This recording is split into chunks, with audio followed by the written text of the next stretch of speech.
Hey, welcome back to Dear Baseball Gods. This is episode, let me check here, 52. Very exciting. And if you haven't, there's a couple new options for you to interact here with the show. So number one, obviously these are video episodes and audio episodes. So if you're listening in the audio land, be sure to stop over to YouTube. If you're in iTunes or Stitcher or YouTube land, we are now on Spotify. So if you're a Spotify listener like I am, that's where I get all my music. The Dear Baseball Gods podcast and the Twinsies podcast, which is currently on hiatus with Lucas Cook, my business partner, and myself. Those are both on Spotify now. So if that's convenient for you, which it is for me, not that I listen to my own podcast, because I don't, but I like the Spotify platform. So if you haven't checked it out there, feel free to check it out there and subscribe. Also, if you want to sponsor the show, there's a lot of ways you can do that in the YouTube comments and on the episode details for each of these. So in this episode, I want to touch on a really good question that was actually asked to me by my assistant coach, McLean, while we were out having wings the other night. And his question was, how much did you rely on scouting reports, and how much do pitchers in general rely on scouting reports? And it's a good question because there's a lot more to it than just scouting reports, and it comes back to this topic that I spoke last year at Mike Reynolds' Elite Baseball Performance pitching seminar, which is about knowing yourself as a pitcher, your strengths, your weaknesses, how they match up with hitters, and what helps you play up and down as a pitcher. So let's start with scouting reports. So number one, I never played in the major leagues, obviously, so I never had access to whatever those scouting reports look like. But a lot of my teammates that play at that level, I've had a lot of conversations with them. Basically what they said is that scouting reports are available, as basically as much as you could possibly want to know, you can find out. And then they said some guys like to look through them, some guys study them, and then some guys they don't even want that brought near them. And some guys are very adamant about that. And I hope I'm not wrong on this, but I'm pretty sure I remember that Chris Sale is one of those guys, obviously tremendously successful major leaguer. He just dominates everybody. That he was one of those guys who's like, just keep that away from me. I don't want to know about that. And I've heard that similar story about a lot of big league pitchers. And the rationale is that pitchers want to throw with conviction 100% of the time. You want to believe that the pitch you're going to throw is the right pitch and that you're going to throw it to the absolute best of your ability, because pitch execution is the number one thing. So whether it's the right pitch or the wrong pitch, if you execute a quality pitch, it's probably going to get the result that you want. So in his case, and again, I don't want to speak for him, but I'm 99.999% sure I read that in an article. So in his case, it's just a matter of like, look, my stuff is good enough. My stuff is good. I'm just going to execute. I'm going to trust my catcher, and I'm going to take the thinking part out of it and just focus on execution. And that's a pretty good way to go about it. I mean, to be perfectly honest, you don't have to. What I tell the youth pitchers that I work with is they should have a reason behind every pitch that they throw. And I firmly believe that. And as they get older, the reasoning behind any pitch is going to be more correct than not. And when they're young, I often ask them, why did you throw that pitch? And they go, I just wanted to mix it up, or I don't know. I felt like he was maybe on to me, stuff like that. Those aren't valid reasons. I just wanted to mix it up. That's just like if you're baking a cake, you wouldn't just like throw random ingredients in there. Everything has a purpose, even though a recipe is somewhat arbitrary. Like, if it's a half cup of chocolate chips, it could have been a third cup, could have been 3/4 of a cup, could have been chocolate chunks, could have been white chocolate, or it could be a lot of different things, right? Ultimately, it was someone's recipe that they decided, but there's also core components. Like, I'm not going to get too deep into cooking, but obviously you can't make a cookie without sugar. You can't make it up without flour. There's certain things that bind the ingredients and make the whole thing make sense. So those are the core concepts that I want pitchers that I work with to understand, that they need to know there are valid reasons for throwing a pitch and then there's invalid reasons. And really just the invalid reasons are hunches, and they're just like, I think I should do this, or I thought I should do that, or whatever. Now, I just want them to take as much subjectivity out of it as possible. And granted, there's a lot of subjectivity. There are a tremendous amount of times when I didn't know which pitch to throw, and we'll cover that in a second. So sometimes it was just, if you don't know what to throw, I throw to my strength. I'm good at executing down and away with my fastball. So when I don't know what to throw, that's sort of my default, and that's okay. Like, I didn't have a good read, and I chose to throw this pitch because I'm good at it, because it's a good pitch for me, because I can make that pitch. that's a valid reason. But to say, oh, well, I went away because, I had gone in a couple times, so I thought maybe I'd go away. There should be a little bit more definitive of a reason than that. And then obviously there needs to be a back and forth between pitchers and catchers, which we'll cover more in detail as well. But the foundation is having a good reason for everything that you do and every pitch that you throw. And so there's lots of different factors. So some of the factors are the inning, the team you're playing, the hitter who's at bat, what the hitter's done that day, what you've read into the hitter's swing, the catcher, what is he capable of doing, what has the umpire been calling. I don't like those two as any more than like a very minuscule factor, because you shouldn't throw to the umpire and you shouldn't pander to your catcher. So if your catcher can't block stuff, unless the game is getting just like messy, because if a ball goes in the dirt, everyone goes around like a circus, you really just shouldn't worry about that. You still need to execute your pitch.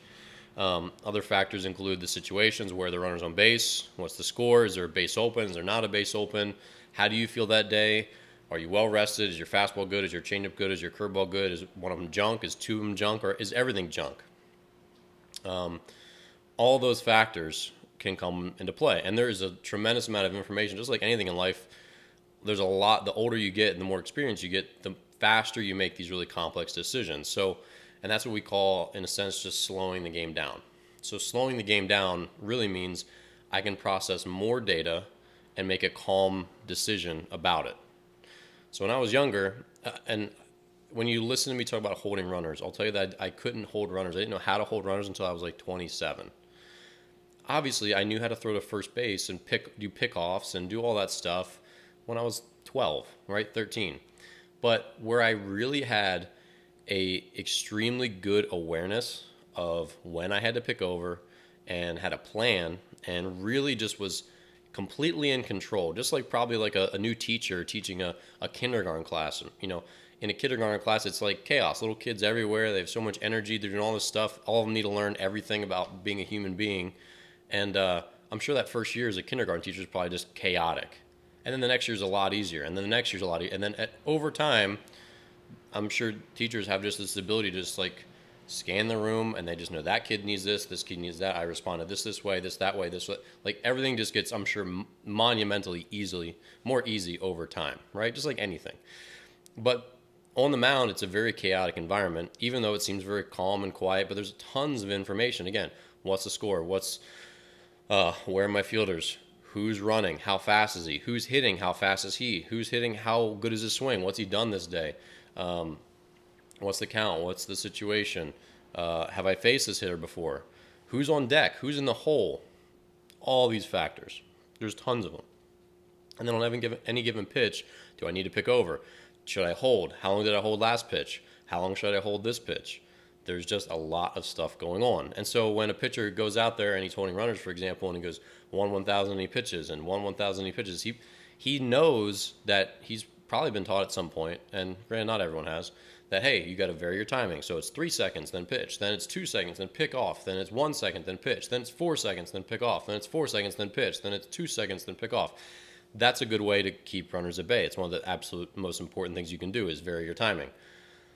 And yet, when pitchers are taught that over and over and over, and they do it some games, or they do it 90% of the game, and then they forget about it in a key moment, and a runner steals easily because you came set 1/1000 and pitched, you came set 1/1000 and pitched, you came set, and then you pitched, and he stole easily.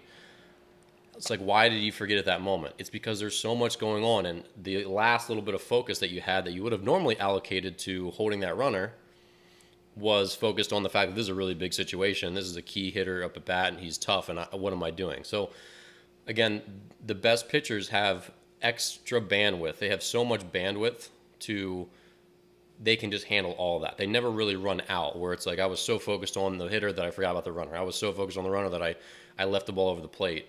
I was so worried about this that I forgot about that. The older you get and the more experience you get, and just the better you are mentally, the more you can balance all that stuff out and make really sound decisions with everything that's going on around you. And you're not flustered by it, and the game's not speeding up too much, right? You get a comebacker, you know where to go with it. You get a ball to the right side, you know it's yours, you go to first with it. Like all these decisions happen really, really fast. So back to scouting reports. So the key reason some guys do or don't use scouting reports is, again, number one, some guys just want to go out there and pitch their game because they know their strengths, they know their weaknesses, and they would rather just go through it on a day-to-day basis and not know that, okay, this guy loves to pull inside fastballs. This guy loves to go opposite way, or this guy's really good at hitting a breaking ball. This guy will do this on 0-2 counts. Those thoughts can sometimes be they can cause like a cacophony in your brain of like, well, so I'll give you an example. A lot of times we'll be in the bullpen, and this is what this typical scouting report that I got, which was just my bullpen mates talking about what hitters could do. Oh, I played with this guy before. Oh, I faced him a bunch last season. This is what he can do. This is what he can't. Okay, but so for me personally, I was a 90-94 reliever. I had a high spin rate, so I could really throw my fastball by guys, even though it wasn't like super duper fast. I pitched in the middle of the zone, in the middle of the plate. I pitched inside and I pitched up, and I'd bounce my curveball and I'd throw my changeup to either lefties or righties. But really, my strikeout pitch was my fastball, elevated fastball and inside fastball. That was where I got all my outs. So that's me. Now say we have another pitcher who's talking. He's 89-91, average spin. He'll get some fastballs by guys, but he can't pitch like I can. He has to pitch on the corners. There's a slider. There was an okay changeup, whatever. He's just fundamentally a different pitcher than I am.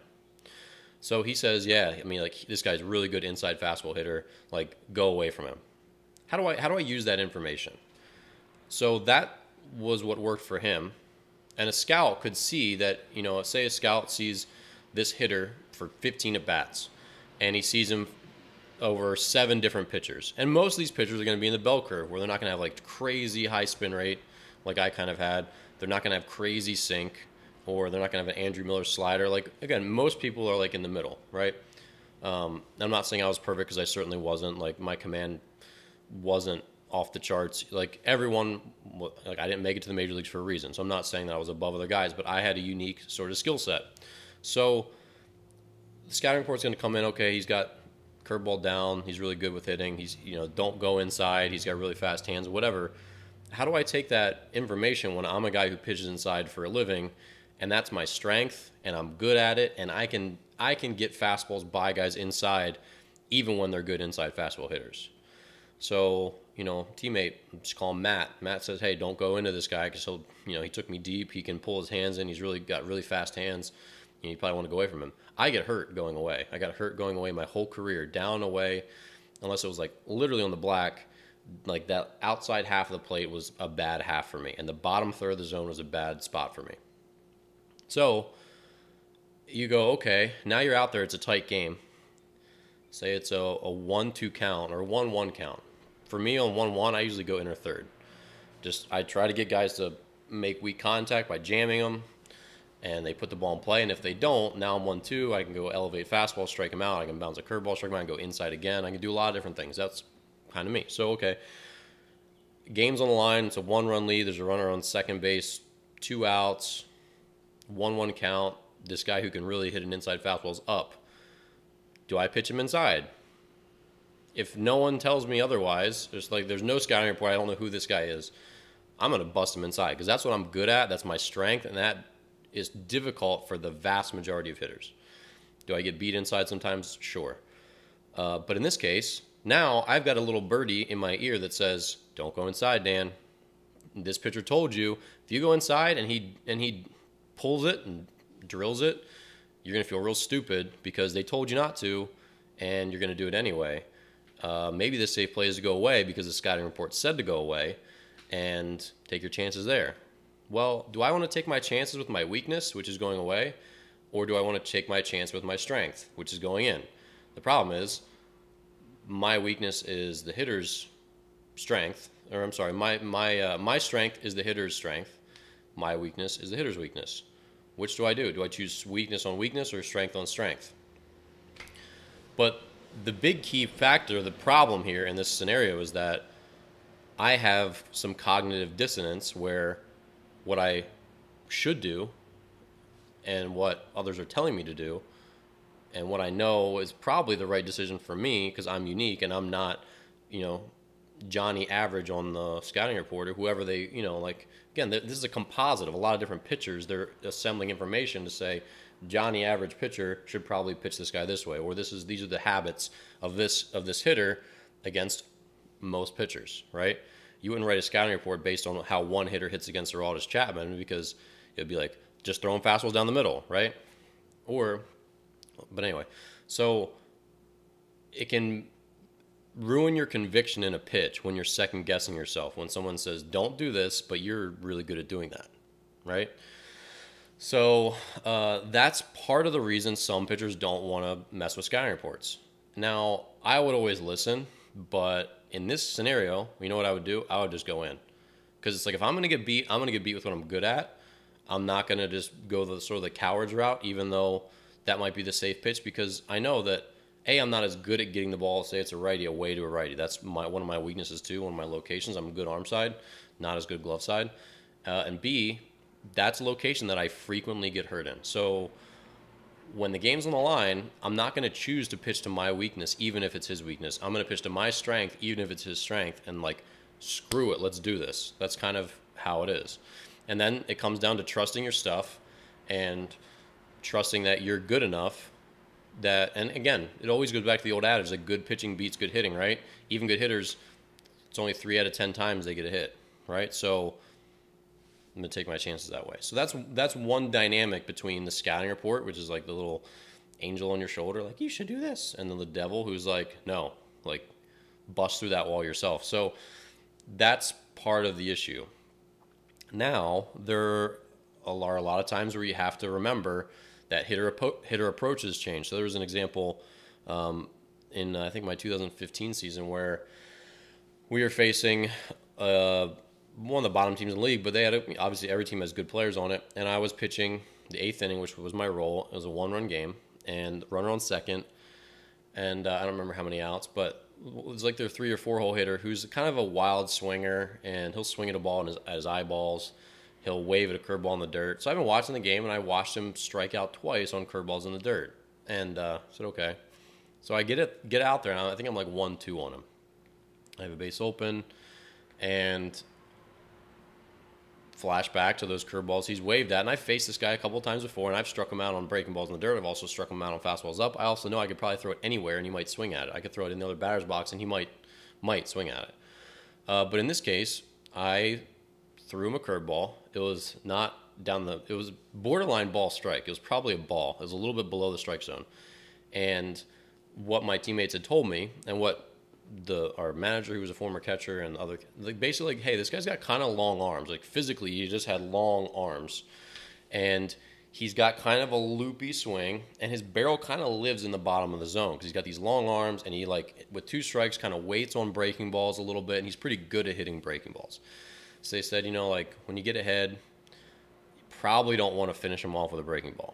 So, okay. But I'd seen him swing at 2 breaking balls earlier that game, strike out twice. So, okay. Don't throw him a breaking ball when you're ahead in the count, because he's, A, looking for it, and B, good at hitting them. I'd seen him strike out twice on breaking balls. And then the third piece of information is, I'm not great at throwing my breaking ball exactly where I want it. So those 3 pieces of information. What did I choose? I threw him a breaking ball, bottom of the zone. He smacked it up the middle, scored the game-tying run. I come out of that inning and mad at myself. But teammates are like, dude, you're stupid. Why'd you throw him that pitch? I'm like, I thought I could bounce it. They're like, okay, you could have bounced it and you could have struck him out. You're right. But the margin for error for throwing that pitch was probably way, way, way, way lower than throwing a fastball basically anywhere, because the guy doesn't have the fastest bat in the world, and if he's waiting on breaking balls a little bit, he's making his bat even slower because he's waiting a little bit longer, and he's also just a free swinger, and he's kind of got a hole in his swing up. I'm like, yeah, you're right, probably wrong pitch. Like, it could have been, you could have still got out of it, but you just, like, you had to bounce, you like absolutely had to put it in the dirt, and you didn't. I'm like, yep, you're right. So anytime there's a couple like little flashbulb memories, I remember that because I was called basically stupid. Guys were like, you're an idiot. Like, that was a stupid thing to do, like what you just did. Like, why'd you do that? And I don't like having my intelligence and my baseball IQ challenged, and everyone's gets challenged at certain points, but they really stick out in my memory. So that was a moment where all these different pieces of information were butting heads in my brain, and I chose wrong. So knowing that my fastball is my strength, probably should have just gone up the ladder. Either way, you live and learn. So scouting reports are a piece of the puzzle if you want them to be, and I think they should be. I think it's relevant to know what a guy has done against you before, how he did it, how you pitched to him, so that you, because, and so there's a difference between scouting report, which is like, again, we never got scouting reports, but guys in the bullpen talk. And when you listen to one pitcher's perspective on a hitter, it's always based on his unique stuff. So you got a guy throwing in, say it's like a submarine guy, and he throws 80, 85 from down here. Do you listen to his scouting report? Say you got a guy who throws fuel, like 95, 96. Do you listen to his scouting report?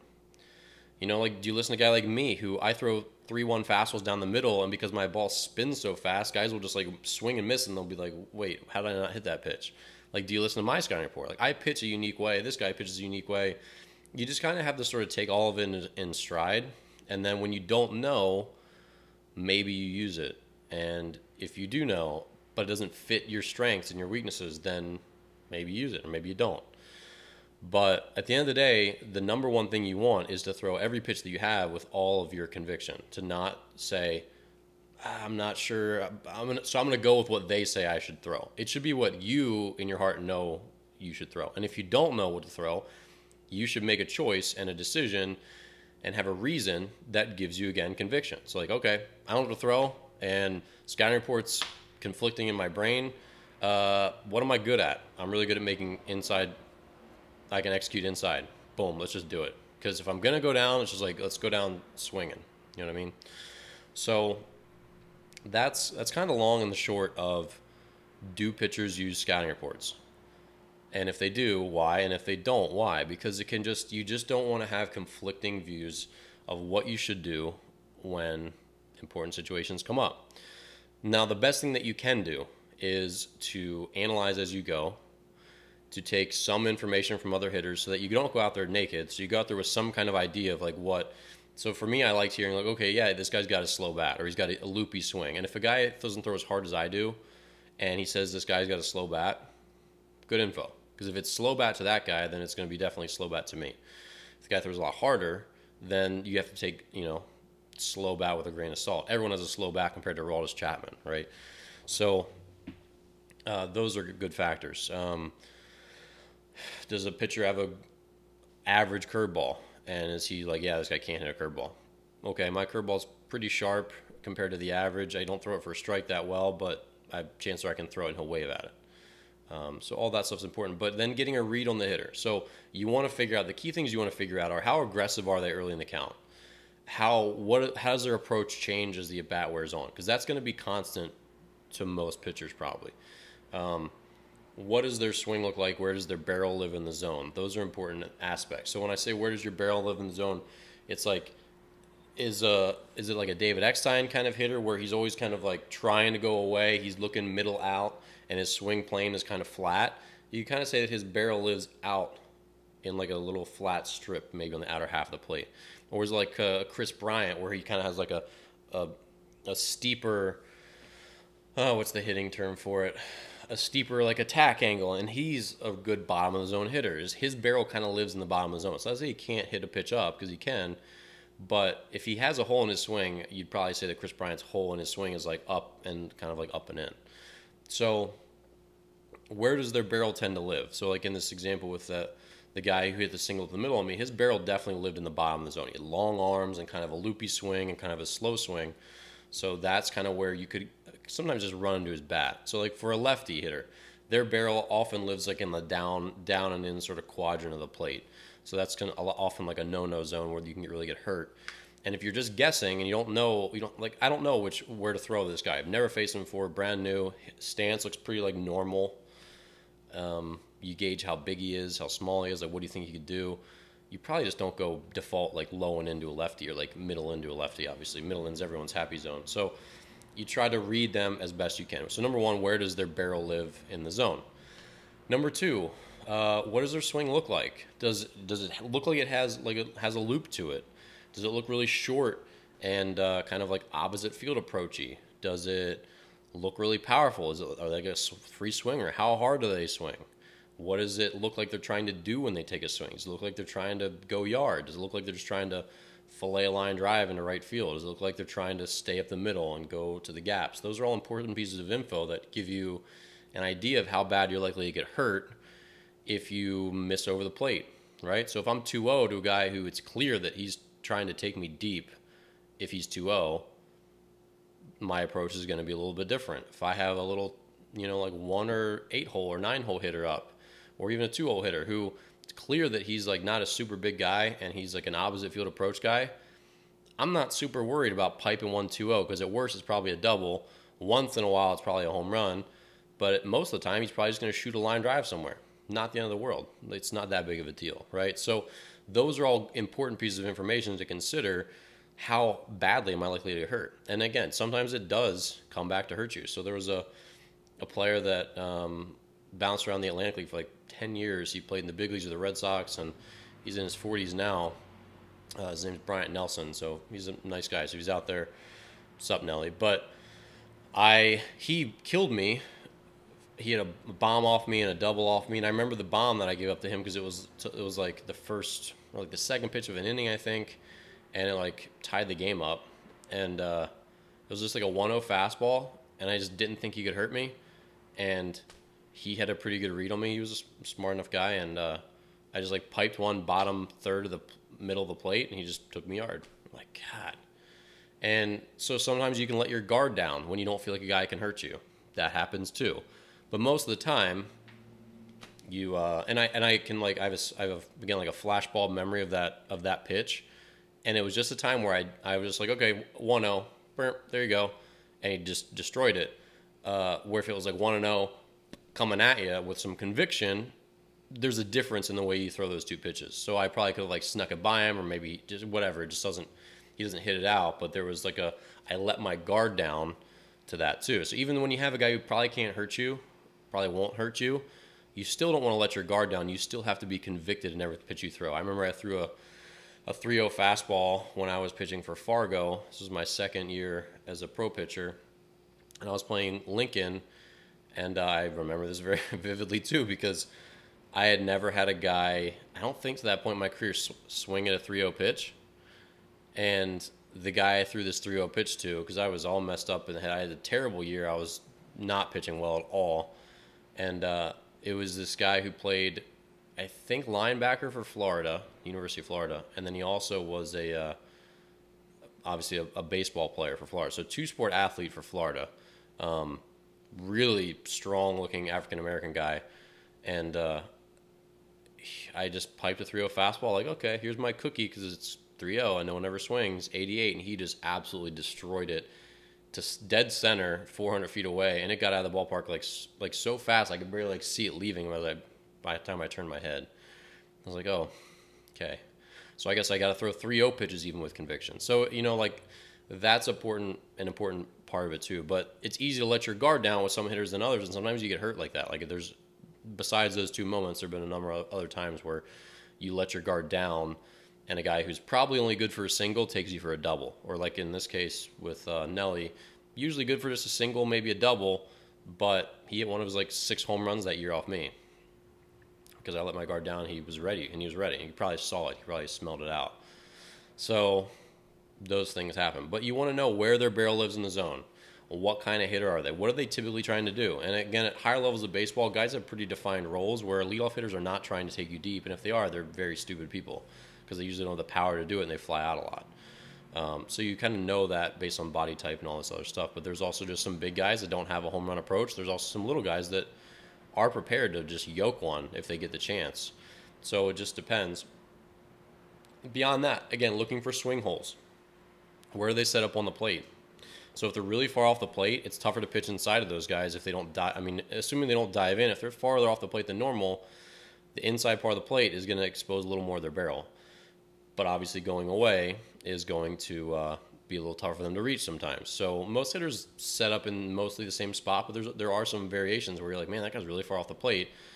Does my inside fastball that comes in for a strike have the same effect as normal? And the answer is no. So but there's always give and take with them. So you have to take that stuff into account. So And then reading hitters' reactions, reading their swings. So for me, I still think there's a lot of value in just competing on the first pitch down the middle of the plate. It's not right in every situation by any means. It's not right for every pitcher. But if you have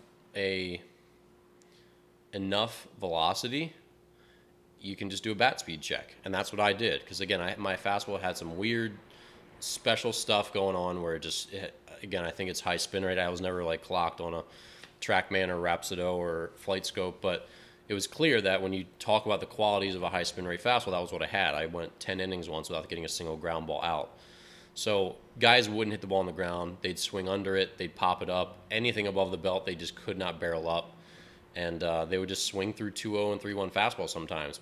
And it just didn't make any sense. I'd throw it literally right down the middle and they'd swing over. So sometimes, well, a lot of the time, I would just throw the first pitch as hard as I could freaking throw it right down the middle of the plate. Just as like a bat speed check for me. Because if you throw it on the outside corner and they swing and they foul it off, can you tell if they're late or not? Not really. Because when it's on the outside corner of the plate, the only place they're going to foul it off is that the other way, right? And yet, if you throw it right down the middle and they foul it off that way, now you know their barrel wasn't far enough into the zone when they made contact. It was too deep on the plate. So now you know, okay, I throw one right down the middle and he can't get his barrel to it. So if I go inside, he has even less chance of getting his barrel to it. So it gives you good relevant information. But if you throw it in the corner, you don't really know if he fouled off because of location or because of his bat speed. You still need like another pitch, even though that was a good quality pitch, to figure it out if that's the right way to go. Now, so take that scenario. First pitch on the outside corner, around the black, beautiful pitch, fouls it off. What do you do now? Throw the same pitch. You wouldn't throw back over the middle. You could throw the same pitch. You could switch pitches. You go inside. Those are kind of your options. If you throw your first pitch right down the middle and you get a late swing, you go in, go off-speed pitch. But off-speed pitch might be what? Because if his barrel is late in the zone, his barrel might catch up because you're throwing him a slower pitch. That's called speeding their bat up. So your probably best bet is going in with the fastball and sticking with it until it doesn't work. Say you go first pitch right down the middle and he just ambushes it and smashes it down the line. Well, how did he swing at it? Did he clearly like get started early to like cheat and that's why he yanked it foul? Or did he see it pretty deep and he just got really fast hands and smoked it foul because he could? Those are two different things too. So again, your mission on all of this is to like find as many little objective truths as you can to say, okay, this hitter can do this or can't do that. I can do this or can't do that. How can what I can do mesh up or match up with what he can and can't do? And with every pitch, you're analyzing again, and you're just taking a reevaluation of what the next best pitch is and why. And again, sometimes in that outside corner scenario, you know, like, what do you throw next and why? Well, you can throw a slider, but okay, but why? Well, because I want to mix it up. Well, why? Right? It's like you start to lose reasons, and the best thing you can do is when you throw one pitch, that pitch is going to give you some piece of information where it makes it clear, even if that reason is very minute and not important, but it's clear that I'm going to do this now on the next pitch because of this. And obviously you're going to miss your spot a ton of the time, so you might try to go away, and you go in, and the guy, and he takes this really ugly swing that makes it clear that he's not comfortable with an inside fastball. Okay, I missed my spot, but it still gave me information, so he was really not looking good on that one, so I'm just going to do that again. And then you throw the fastball in there again, and you hit your spot, and he just, again, takes a really ugly swing. So what do you do now? Well, what I tell most of the pitchers I work with is that, especially at amateur baseball, and this includes college, hitters don't make miraculous adjustments. They don't just be like, take a horrendous, ugly swing, and then suddenly on the next pitch, they just like fixed everything and just take you deep on that same pitch. A pitch has to get better from pitch to pitch. So if you go in or third and they're late, if you throw inside again, you probably need to be a little better than in or third, or at the very least, exactly in or third again, because they're going to start to adjust at some point. So if you throw a curveball down the middle for a strike, your next pitch should not be another curveball right down the middle for a strike. It should be migrating down and away, you know, glove side, third, something like that. So the pitch improves from pitch to the next. So now, because after every pitch, there's like an adjustment period where they saw that, They tried to hit it and couldn't, so now their brain's doing little math or whatever, physics, to say, okay, if he throws that again, I'm going to be a little more ready for it. And sometimes they literally never adjust, and you have to just continue to push that same button. So a lot of times the analogy I'll use with young pitchers is, all right, so you're playing in a video game, and you go through the level, and at the end there's a boss, right? Whether you're playing like X-Men or Ninja Turtles or any of these outdated games that kids never play anymore, there's a boss. And especially as the game gets farther on, the late levels where it's really hard, you don't know what hurts the boss, right? You like punch it, or you like throw whatever, you stab it with your stabby thing, and it like doesn't have much effect. It doesn't have the same effect as the regular person, right? But then you like realize, oh, if I throw my throwing star in the boss's eyeball, he like, it takes a big hit of his health. So what do you do then? You just like keep doing that same thing until he dies, right? You just like dance around and like throw another star in his eye. Dance around, throw another star in his eye. And you have a plan now. You just keep trying to push that button until you win the level. That's how video games work in a nutshell, right? And it's the same is largely true for hitting. So when I was pitching, like if a guy couldn't get around an inside fastball, he's just getting a large dose of inside fastballs until he's either out, or he's put the ball in play, or he makes an adjustment. I mean, like, you don't have to deviate from the plan until they prove that the plan doesn't work. So you throw a changeup right down the middle, and they just take a horrendous, like super early, awful swing. Like, you had a great changeup, great. So what do you do now? Well, I just wanted to switch. I wanted to mix it up. No, throw another changeup. Just throw it slightly better. So maybe throw it a little bit more down, so it could still be middle. Another horrendous swing. What do you do now? Throw him another changeup. Or, but this is where, again, it gets a little complex, mind you. You're not going to throw the guy 5 changeups in a row. So with fastballs, you can throw as many as you want in a row, whatever. But with off-speed pitches, it's a little bit different. You could throw him a third changeup. But if you miss that third changeup, this is the caveat. You have to plan a little bit ahead sometimes. If you miss with that third changeup, what do you do now? He's seen 3 changeups, and he finally put on the brakes and held up on the third one. Do you throw him a 4th changeup? He's seen 3 of them in a row, and he kind of smells that that he can't hit it. So he's probably more likely to hit a changeup at this point than he is a fastball. So now we switch pitches. We go fastball. We bust him inside. Ball. We miss. What do we do now? Well, we have a lot of options. We could now go back to the changeup because we know he can't hit that, but now he just got a fastball that sped him back up, and now he's seen 2 pitches, and he's not sure what could come. Now we could go back to the pitch that he's shown that he's not good at hitting, right? Rather than throwing a third and then a 4th changeup in a row. So sometimes it's that same thing. So sometimes, all right, changeup, 2 ugly swings. Well, I could go on this 3rd one, but if I miss with the 3rd one, I'm not going to be able to throw a 4th one. Now I'm going to have to throw him a fastball that he probably wants to hit. So let's switch pitches now and go to the fastball. And then I'll come back, changeup again. So changeup, fastball, changeup, and I'm pretty sure I'll get him out on one of those 2. So it's kind of like something like anything else, where sometimes you'll keep like the kill pitch in your back pocket because you can come back to it. So if you use them all up early, again, going back to video game analogies, if you have like a standard little pistol and like a big gun, like you could use the big gun early, or you could probably save it till later when you might need it more. So that can kind of be true too. I don't know, I'm just kind of spitballing about pitch calling, but with all this scouting report stuff, so when we do simulated pitch stuff in the winter with my pitchers, we will, I'll say, hey, all right, got a big guy, he can't hit a curveball. So what do they start him? So then they call the sequence, and it's curveball, first 2 pitches. It's like, okay, well, now you're 1-1. Or now you're 0-2. What do you throw him now? Another curveball. Okay, well, you missed. Then what? Well, I'm like, you don't want to throw 4 curveballs in a row. It's just like not really the thing to do typically. Sometimes it can be, but typically not. Well, then I throw him a fastball. All right, so it's okay. Well, now you threw him what he's not good at early, didn't get him out, and now he gets what he's good at later in the count. Do you feel like that's a good result? And they're like, no. So really, if a guy's not good at something, often you'll give him what he is good at early, because how many guys take you deep on the first pitch of the at-bat? Not that often. So like, okay, this guy's not good at hitting a curveball. I've struck him out on one before. I've seen him strike out a bunch today on curveballs. So I'm going to go fastballs early in the count until I get a strike, and then I'm going to throw curveballs till he's dead. So I'll go, boom, fastball, oops, I missed, ball 1, fastball again, strike. All right, well, now we're 1-1, boom, curveball, swings and misses, 1-2, boom, curveball, the bat's over, right? I saved the kill pitch for the end.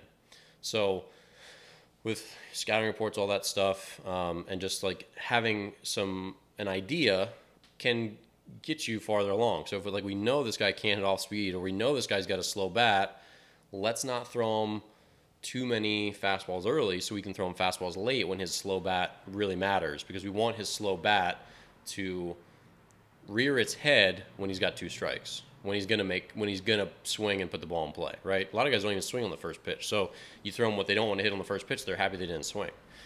So all that stuff is a big balancing act. Like, pitching is fascinating, it's extremely complicated at times, and it can be incredibly simple at times. I mean, like, when I sum up myself as an example. I got guys out by just like competing on the first pitch down the middle. I'd go in, I'd go up, I'd bounce a breaking ball or a changeup, and that was it. That was like how I got almost everybody out, because I knew I was good at that stuff, and I just ignored the stuff that I wasn't good at. I wasn't good at going into lefties.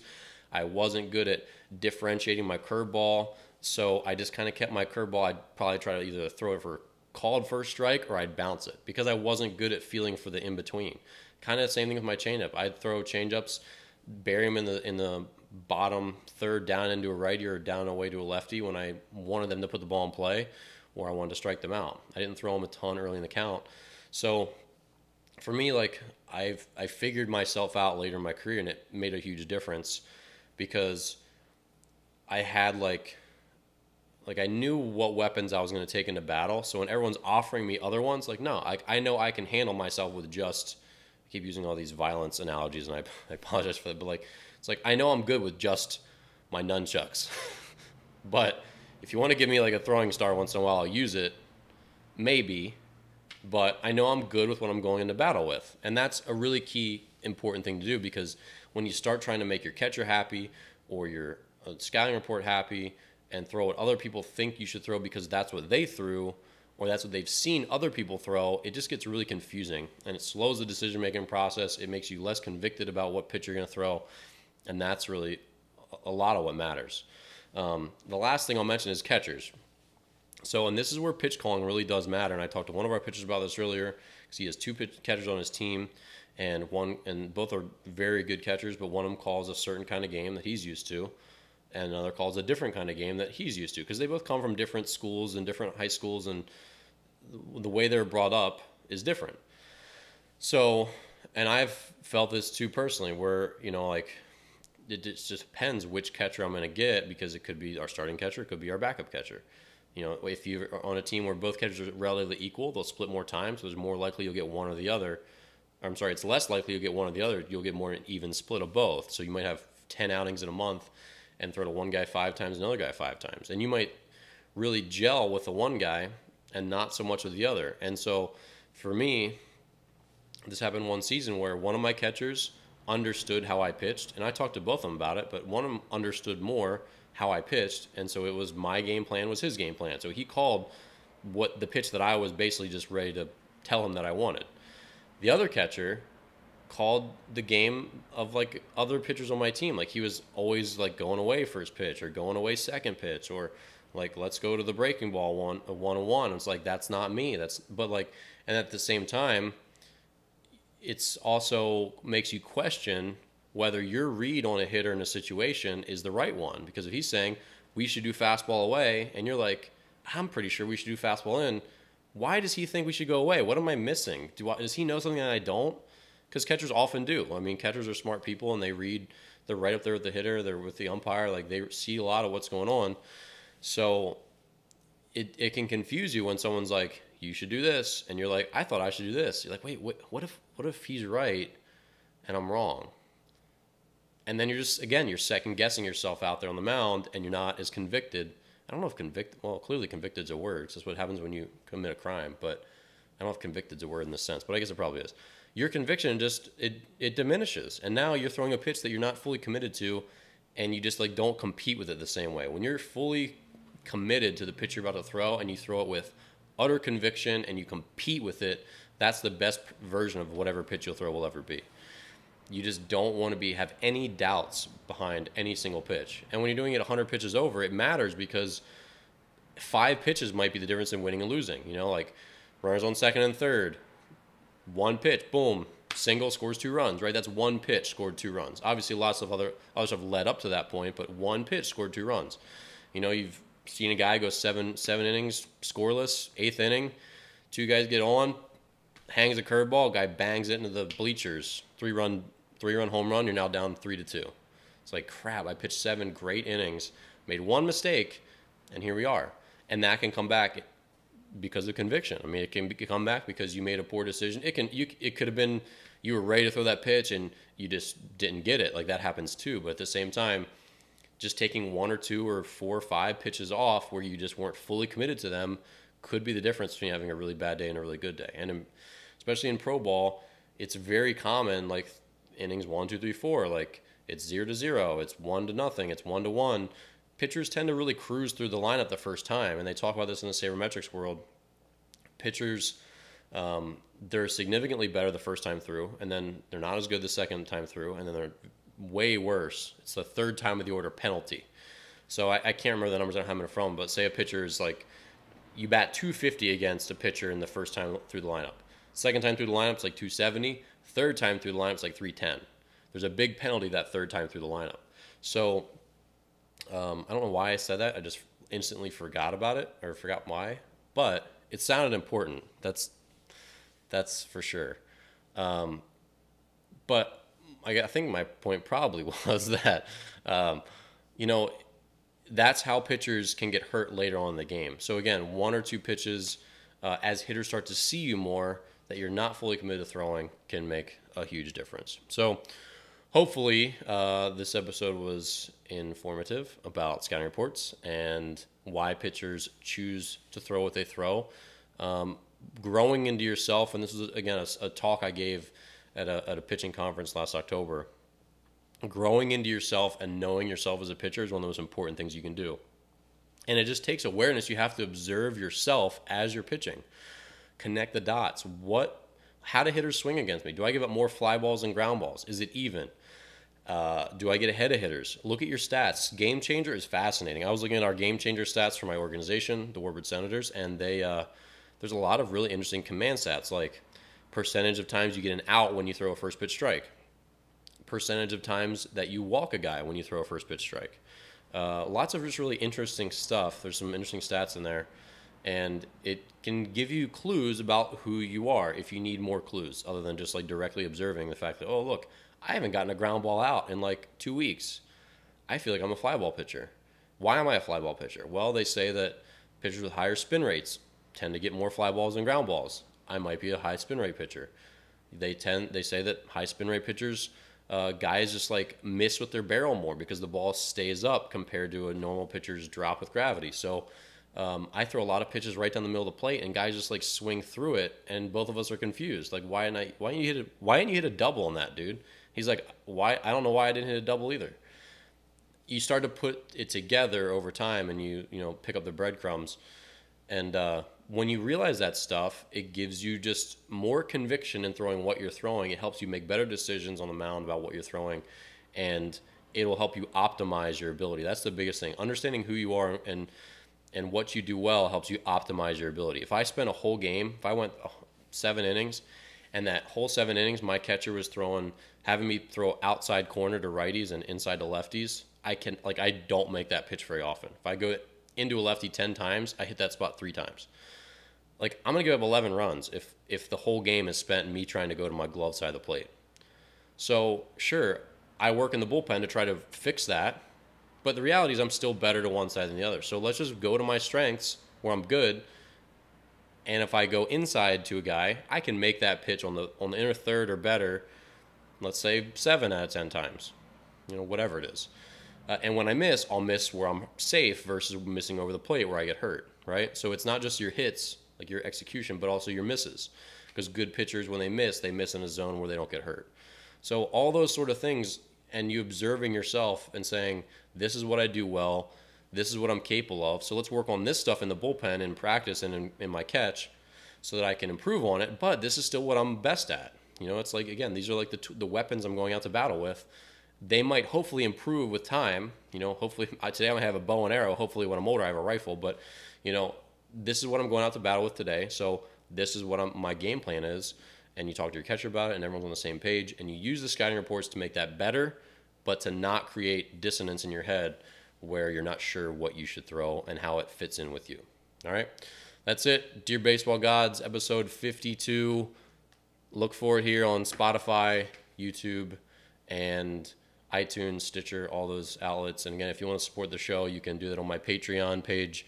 Buy one of these lame t-shirts that I have. And just in general, I appreciate you reading my website. And we'll catch you next week.